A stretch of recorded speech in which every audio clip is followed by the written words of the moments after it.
And welcome dear friends, I am Tanish Sharma and आप सबका स्वागत है इस नेक्स्ट लेक्चर में, जिसके अंदर हम पढ़ेंगे electric potential difference and electric potential energy difference between two points. ठीक है, तो आज का लेक्चर बहुत छोटा होने वाला है, बहुत ही जल्दी समय में खत्म हो जाएगा जो हमने टॉपिक्स हमने लिखे हैं इसके ऊपर, क्योंकि ये बिल्कुल सिमिलर है हमारे जस्ट प्रीवियस वाले लेक्चर से, जिसके अंदर हमने इलेक्ट्रिक पोटेंशियल और इलेक्ट्रिक पोटेंशियल एनर्जी पढ़ा था। और ध्यान से देखिए, इसमें क्या पढ़ेंगे हम? Electric potential difference. हमने सिर्फ क्या वर्ड एक्स्ट्रा लगा दिया? डिफरेंस एक्स्ट्रा लगा दिया। इलेक्ट्रिक पोटेंशियल बिल्कुल वही है, और इलेक्ट्रिक पोटेंशियल एनर्जी डिफरेंस, इसमें भी हमने क्या लगा दिया? डिफरेंस ज्यादा लगा दिया। ठीक है, तो बिल्कुल सेम है। ठीक है, बस एक दो चेंजेस है वो मैं बताऊंगा आपको, 2-3 न्यूमेरिकल सॉल्व करेंगे और इस पूरे लेक्चर को फिर वाइंड अप करेंगे। ठीक है, तो आई होप आपने पिछले लेक्चर से देखा है और इस लेक्चर पे उसको देखने के बाद ही आए हो। ठीक है, तो जल्दी स्टार्ट करते हैं आज का लेक्चर। तो देखिए क्या पता लगाना है, what do you mean by electric potential difference between two points and electric potential energy difference between two points, obtain its expression and show that electrostatic force is conservative in nature। Simple सी बात है, हमने electric potential पढ़ा था last chapter में। ठीक है, उसमें हमने क्या देखा था? वीपी का फॉर्मूला देखा था। क्या देखा था हमने? वीपी कि किसी पॉइंट पी पर पोटेंशियल, इलेक्ट्रिक पोटेंशियल कितना होता है? फॉर्मूला क्या आता है? K Q by are. Simple क्या आता है? K Q by are. But यहाँ पे इलेक्ट्रिक पोटेंशियल डिफरेंस है। ठीक है, डिफरेंस मतलब किसी दो पॉइंट के बीच डिफरेंस होगा, मतलब वी ए पॉइंट है और वी पी पॉइंट है, ये दो पॉइंट के बीच इलेक्ट्रिक पोटेंशियल डिफरेंस ये पता लगाना है। ठीक है, तो ये किसके होगा? जैसे वीपी किसके इक्वल था? वीपी इक्वल था डब्ल्यू इंफिनिटी पी अपॉन में क्यू नोट। असली फॉर्मूला तो ये था ना, हमने तो फिर इससे इसको डिराइव किया था। आई बात समझ? पर डब्ल्यू, अच्छा हमको पोटेंशियल डिफरेंस बोलते हैं V A bias V B. ठीक है, तो वो क्या होगा? वी बी ए अपॉन में क्यू नोट, मतलब कि इसके अंदर पहले वाला बाद में और बाद में वाला पहले। ठीक है, ये मैंने आपको लास्ट लेक्चर भी बताया था, याद हो तो। ठीक है, तो सिंपल सी बात है, ज्यादा लोड नहीं लेना है। जो डेफिनेशन हमने पहले लिखी थी इलेक्ट्रिक पोटेंशियल की, वही सेम यहाँ पे इलेक्ट्रिक पोटेंशियल डिफरेंस में आएगी। बट चेंज क्या आएगा मैं आपको बताता हूँ। मैं पढ़ना स्टार्ट करता हूँ डिफरेंस। ठीक है, मैं पढ़ना स्टार्ट करता हूँ, डेफिनेशन लिख नहीं रहा हूँ, पढ़ रहा हूँ। अपने लास्ट लेक्चर वाला नोट्स खोल लीजिए, और उसमें भी कौन सा नोट्स खोलेगा? जिसके अंदर मैंने इलेक्ट्रिक पोटेंशियल की डेफिनेशन पढ़ाई हो। ठीक है, मैं अभी electric potential difference between two points की डेफिनेशन पढ़ रहा हूं। तो क्या होती है? Electric potential difference between two points inside the electric field due to given charge is defined as amount of work done per unit positive test charge for displacing it from one point to another against the electrostatic force without acceleration. तो difference क्या आया? हमने last lecture में जो electric potential की definition देखी थी, उसके अंदर था from in infinity to that point, और यहां पे क्या है? From one point to other. मतलब कि वहां पे दो पॉइंट थे, एक पॉइंट था इन्फिनिटी और एक पॉइंट इलेक्ट्रिक फील्ड के अंदर। पर यहां पे डिफरेंस जब पता लगाएंगे तो दोनों के दोनों पॉइंट क्या होंगे? इलेक्ट्रिक फील्ड के अंदर ही होंगे। एक पॉइंट अगर ए है, एक पॉइंट बी है, दोनों के बीच में अगर मुझे क्या पता लगाना है? डिफरेंस पता लगाना है इलेक्ट्रिक पोटेंशियल का, तो V A minus V B W B A upon में क्यू नोट। और अगर मुझे V B minus V A पता लगाना होता तो क्या होता? डब्ल्यू ए बी अपॉन में क्यू नोट। ठीक है, तो डेफिनेशन अच्छे से लिखिएगा जो मैंने बोली है, उसके नीचे फॉर्मूला लिख दीजिएगा। और इलेक्ट्रिक पोटेंशियल भी क्या? स्केलर क्वांटिटी होगी, इसकी एसआई यूनिट भी क्या होगी? वोल्ट ही होगी, और वही डायमेंशन फॉर्मूला होगा जो हमने इलेक्ट्रिक पोटेंशियल का डायमेंशन फॉर्मूला देखा था। ठीक है, बिल्कुल चीज क्लियर है? जल्दी जल्दी कर रहा हूं क्योंकि ये बिल्कुल सिमिलर है लास्ट चैप्टर से। आगे बढ़ते हैं। इलेक्ट्रिक पोटेंशियल एनर्जी डिफरेंस, यहाँ पे एनर्जी का डिफरेंस बोल दिया, तो हमने क्या देखा था? यहाँ पे हो जाएगा U A minus U B, और किसके हो जाएगा? इक्वल हो जाएगा वो डब्ल्यू बी ए के। किसके इक्वल हो जाएगा? डब्ल्यू बी ए के। है बात समझ? तो सिंपल मैं इसकी डेफिनेशन बोल रहा हूं, बिल्कुल सेम डेफिनेशन होगी जैसे इलेक्ट्रिक पोटेंशियल एनर्जी की थी। जैसे देखिए बोल रहा हूं मैं, electric potential energy difference between two points inside the electric field due to a given charge is defined as the amount of work done for displacing the charge.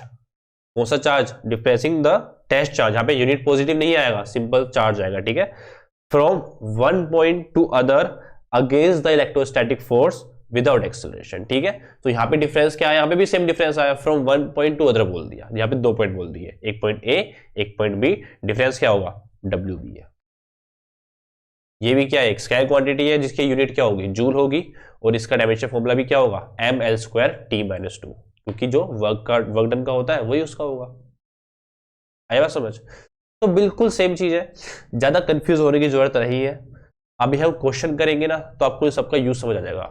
अभी आपको दिमाग में सब कुछ घूम रहा होगा, यार ये होता है, ये होता है, ये होता है, बट एक बार अच्छे से जो बोल रहा हूं उसको देखो, क्वेश्चन पे आएंगे सब कुछ क्लियर होगा क्वेश्चन के अंदर, डोंट वरी।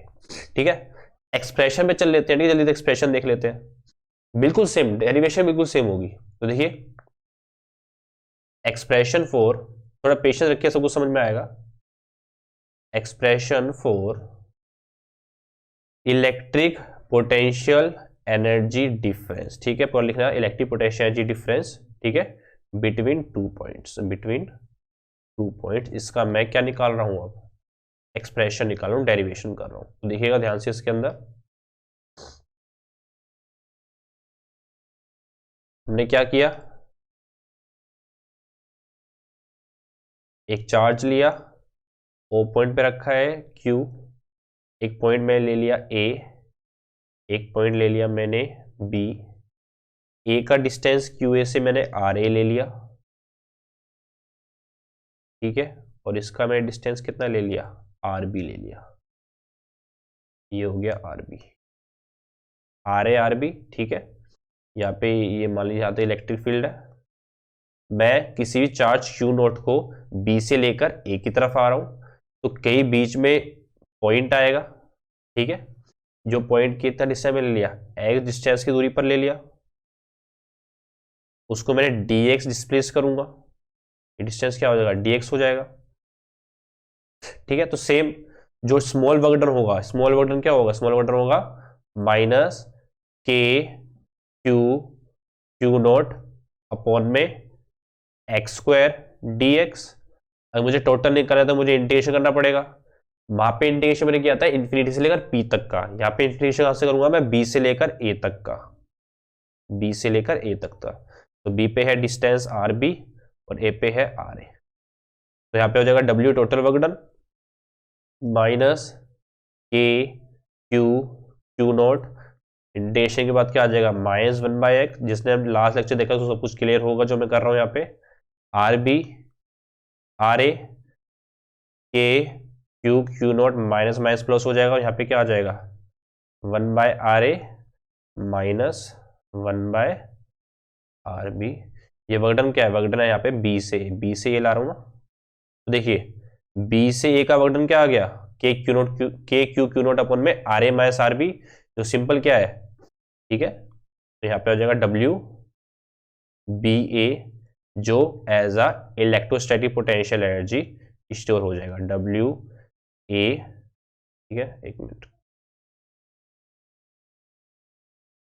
जो as a electric potential energy save हो जाएगा U A minus U B k q q naught 1/RA minus 1/RB। ठीक है, ये किसका हो गया, ये हो गया इलेक्ट्रिक पोटेंशियल एनर्जी डिफरेंस का फॉर्मूला। अगर मुझे electric potential difference, simple electric potential difference का बताना हो तो क्या होगा, ये जो फॉर्मूला आया हमारे पास, जैसे मान लो मुझे V A minus V B करना हो तो V A minus V B क्या होगा, डब्ल्यू बी ए अपॉन में Q naught, W B A तो आ गया, अगर मैं इस पूरे को क्यू नोट से डिवाइड कर दूंगा तो क्या आ जाएगा, के क्यू 1/RA माइनस वे 1/RB। ठीक है, तो जो आपको लास्ट फॉर्मूला, ठीक है, जो फॉर्मूला याद रखना है वो क्या होगा, वो ये होगा W A B equal to V B minus V A equal to K Q 1/RB minus 1/RA। ठीक है, मतलब W में ए बी लिख रहा हूं तो बी ए और बी ए आएगा। अगर मैं W में बी ए लिखूंगा तो ए बी आ जाएगा।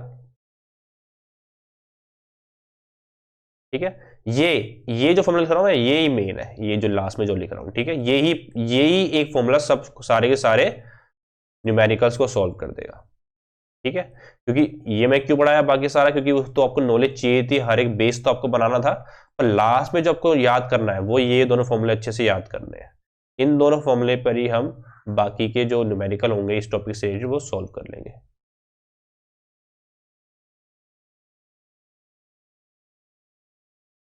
आई बात समझ?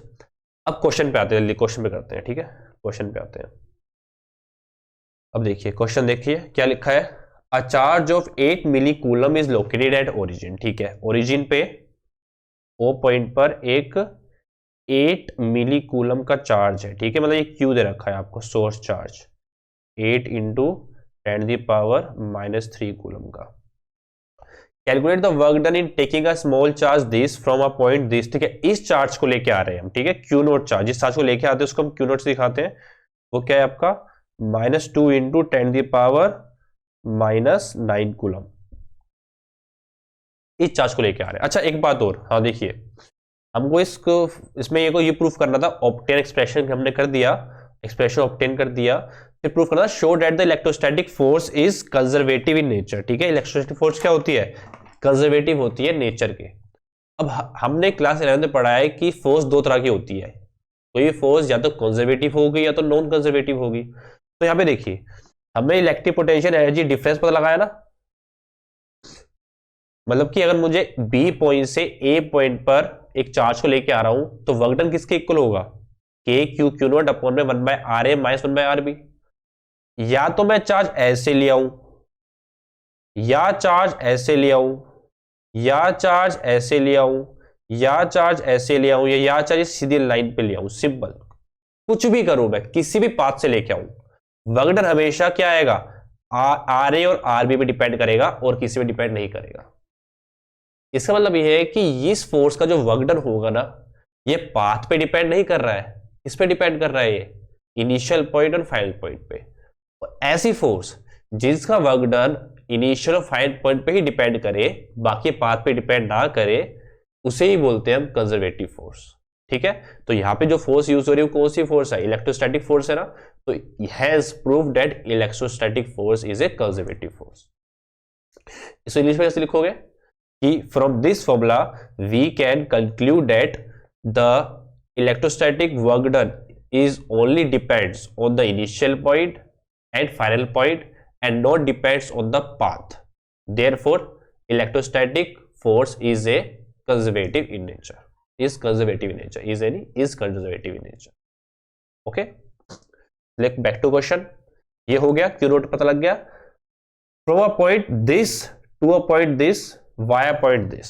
तो देखो वाया लिखा है ना, वाया मतलब क्या है, अब वो इस पॉइंट से P पॉइंट से Q पॉइंट पे ला रहा है थ्रू R पॉइंट। कहां से लेकर, R से लेकर। तो मैं P से Q डायरेक्ट ले आऊं, P से Q R से लेके आऊं या कहीं और से लेके आऊं, वर्क डन में कोई चेंज होगा, कोई चेंज नहीं होगा। ठीक है, तो आपको उसकी बिल्कुल टेंशन लेनी ही नहीं है। ठीक है, तो सिंपल सी बात है, ओरिजिन का डिस्टेंस P पॉइंट से कितना होगा, देखो 003 का मतलब क्या है, z एक्सिस पर 3 सेंटीमीटर की डिस्टेंस पर, और Q040 का मतलब क्या है, y एक्सिस पे 4 सेंटीमीटर। मतलब कि rp लूं तो भी कितना होगा, 3 सेंटीमीटर होगा। इसको चेंज कर लेते हैं मीटर में, 3 इंटू 10⁻⁻² मीटर, और आर क्यू लू वो कितना होगा, 4 सेंटीमीटर होगा। वो किसके इक्वल होगा, 4 इंटू 10⁻⁻² मीटर के। ये हो गया। अच्छा आप सीधा फॉर्मूला लगाओ, वर्क डन कहां से कहां निकालना है हमें, from a point P, work done from P to Q। Formula क्या होता है, K